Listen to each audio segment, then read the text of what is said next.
Ավտոմեքենաներից գողության եւ կողոպուտի դեպքերը Հայաստանում կրկին ակտիվացել են։ Վերջին հանցագործության մասին նախօրեն տեղեկություն տարածեց ներքին գործերի նախարարությունը, որտեղ նշվում էր մայրաքաղաքում մի գիշերվա մեջ կատարված երկու միջադեպի մասին։ Մեքենաներից շարունակական գողությունները հավելյալ վախի մթնոլորտ են ստեղծում։ Կողոպուտի դեպքերը քաղաքացիների համար ստեղծում են ինչպես նյութական, այնպես էլ անվտանգության խնդիրներ։ Մասնագետները ասում են, որ տեսահսկման համակարգերը ոչ բոլոր դեպքերում են օգնում։ Հիմնականում ովքեր որ ավելի ճարպիկ են, իրանց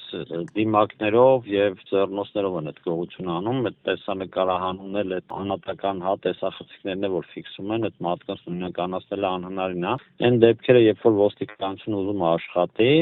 նորմալ աշխատում բացահայտում է, իսկ այն դեպքերը, որ չեն ցանկանում, չեն էլ բացահայտում։ Բացահայտումներ հազվադեպ, բայց եղել են, նշում են մասնագետները։ Քաղաքացիների վնասները սակայն չեն հատուցել եւ հանցագործները մասնագետների գնահատմամբ այնպես չեն պատժվել, որ վերստին հանցանք կատարելու ցանկություն չունենան։ Նրանց խոսքով անհրաժեշտ է վերահսկողությունը ուժեղացնել եւ տեսանելի կանխարգելման միջոցառումներ ձեռնարկել, քանի որ վաճառքները տարբեր հարթակներով են կազմակերպվում։ Բայց կա նաեւ այլ խնդիր, որ ոստիկանությունը բարբերաբար նշում է, որ իրանք բացահայտում են այդ դեպքերը, բայց դատարանում այդ մարդիկ կալանքի չեն ենթարկվում, դրա համար այդ գողության դեպքերը չեն նվազում, գնալով ինքը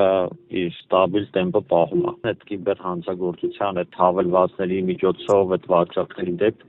կանխեն, որ մարդկանց ֆինանսական վնասներ չհասցնեն։ Նման հանցագործությունների բացահայտման հարցում մասնագետների համոզմամբ կարևոր դեր ունի իրավապահների հետ համագործակցությունը, քանի որ դա կարող է էական ազդեցություն ունենալ հետագայում նմանատիպ հանցագործությունների եւ նույն խմբավորման բացահայտման համար։ Փաստաբանները ասում են, որ նման հանցագործության զոհ դառնալու դեպքում մարդիկ առաջին հերթին պետք է դիմեն համապատասխան մարմիններին, սակայն քաղաքացիներ կան, որոնք չեն դիմում ոստիկանությանը։ Քաղաքացիները մտածելով, որ հերթական գողությունն է, որը չի բացահայտվելու, այլ ստացվելու է, որ իրանք եւ ուզում են գողությունից եւ նաեւ պետք է իրենց ժամանակը ծախսեն չբացահայտվող գործի մասին հոգալով, կարող են չդիմել իրավապահ մարմիններին, բայց կարծում եմ, որ սա սխալ մոտեցում է։ Գողության դեպքերը բացահայտելու համար մասնագետների խոսքով քաղաքացիները պետք է միջոցներ ձեռնարկեն, որպեսզի ձեռքի տակ լինեն որոշակի ապացուցողական առարկա։ Օրինակ, մեքենաների մեջ, ավտոտնակներում եւ բակերում տեսախցիկների առկայությունը կարող է որոշակի նվազեցնել հանցագործությունները։ Թեև պատժամիջոցները օրենսդրական նախաձեռնություններով փոփոխվում են կամ ավելի են խստացվում, սակայն դա մասնագետների խոսքով զսպիչ մեխանիզմ չի դառնում։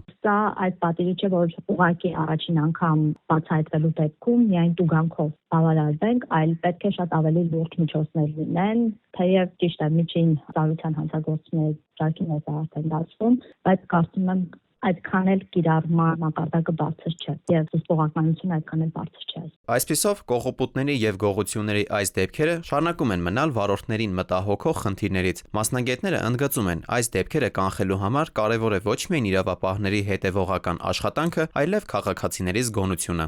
Դավիթ Թադևոսյան, ժամը լրատվական։